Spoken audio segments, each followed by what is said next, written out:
They did everything you can do to lose a football game that you have no business losing. Now, let me make this clear on the front end.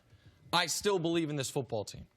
Now, my prediction that they weren't going to lose a game until next season, that lasted all of 0 weeks. So that one I got to eat, and I was wrong about that clearly. But you look at what went into them losing this game. You have a fumble by your running back. It's returned for a touchdown. You miss an extra point, one of the most reliable kickers in the whole league, Harrison Butker. The biggest reason they won last week's game without Patrick Mahomes against Minnesota was Butker was brilliant. He misses an extra point. They stop Tennessee on 4th and 17 with less than 2 minutes left. The game should be over. But Tennessee has all 3 timeouts.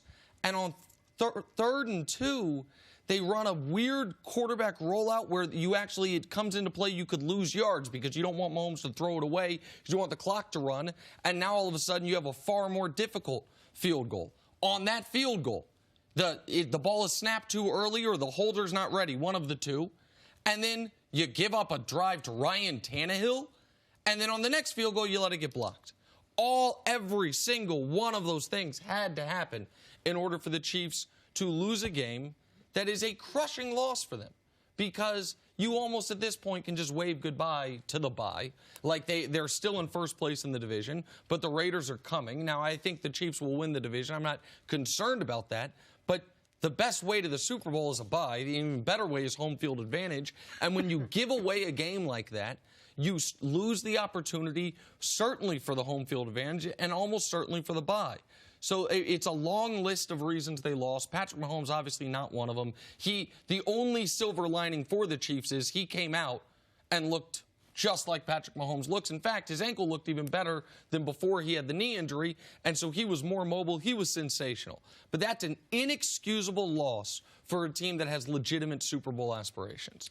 Yeah, one of the things that you're not covering, too, is they gave up 8.2 yards a carry, and that's a huge issue. And when you've got a guy like Patrick Mahomes, everybody's going to try to keep him off the field, and they're going to try to run the ball on a consistent basis and chew up the clock, and that can be demoralizing, and more importantly, it just keeps that offensive machine off the field. And then you add in the multiple problems on special teams. It's hard to have a field goal blocked and then have the field goal earlier where you've got the botch snap, yep, and then insult to injury, you roll out and you get intentional grounding, so that was tacked on to it as well. And those mistakes, you're right. It's hard to lose a game when your quarterback plays as well as Patrick Mahomes plays, but it was just a significant amount of just self-inflicted wounds at the end. And listen, I understand the defense is going to get crushed locally in Kansas City and nationally, and Derrick Henry ran for $180, so that's understandable to a degree, but it should be noted, the defense got the stop they thought they had to get. After the Chiefs kicked a field goal to go up 5, they forced Tennessee off the field in that 4th and 17 I'm talking about. Up to that point in the game, the defense had allowed 20 points. Now, that's not good. Tennessee had scored 27 because of the fumble return for a touchdown. But up to that point in the game, the defense clearly was playing listen, we're not going to be able to stop the run. We're not going to let Tannehill throw the ball on us at all. They had been successful to a degree in that. The defense, until that final drive, had done enough to win if Kansas City was able to just pick up one first down, which they don't go 3 and out the entire football game until that one drive when they have to get the first down, and they essentially take the ball out of Patrick Mahomes' hands. There's a lot of reasons they lost, none of them acceptable when your quarterback, 24 days from having his kneecap relocated on the field, throws for 450, 3 scores, and doesn't turn the ball over once. Patrick Mahomes was tremendous yesterday, coming off what he did. Who knows if he was 100% or not. He did everything he wanted to do, and the numbers back it up. But even I was watching the game going, oh, they'll probably run the ball. Oh, they'll just give it to Derrick Henry, because they just kept doing it. And he had his way with them all game. And I know that maybe the defense wasn't the major concern, but is their run defense, or even special teams if you want to throw in there, is that what's going to keep them from going all the way this year?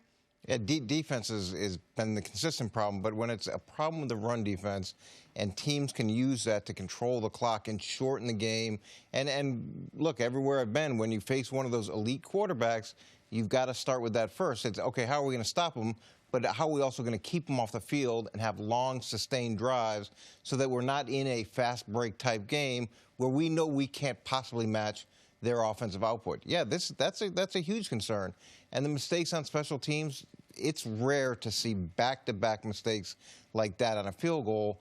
It just doesn't happen. And here's why I'm not worried about the special teams in particular. One is Butker's a great kicker. He had a bad day with the missed extra point. Those other 2 field goals, not on him.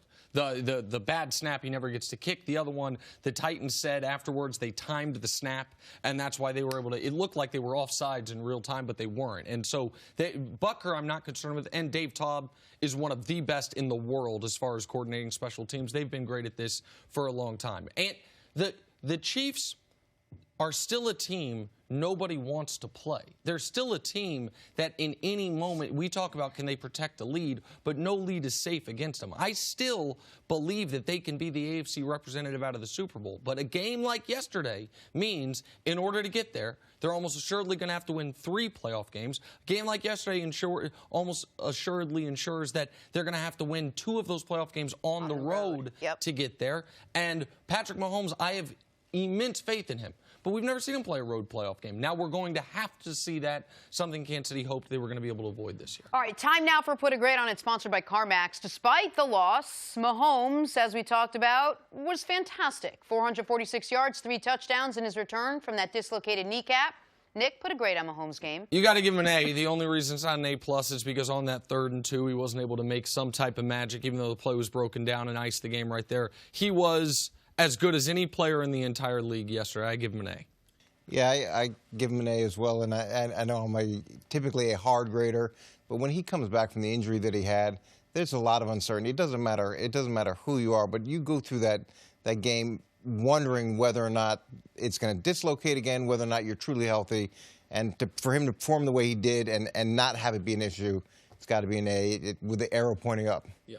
Thanks for watching. Subscribe here to get the latest from the show. Also, be sure to check out more of the best clips from First Things First, or go watch a few segments from our other shows on FS1.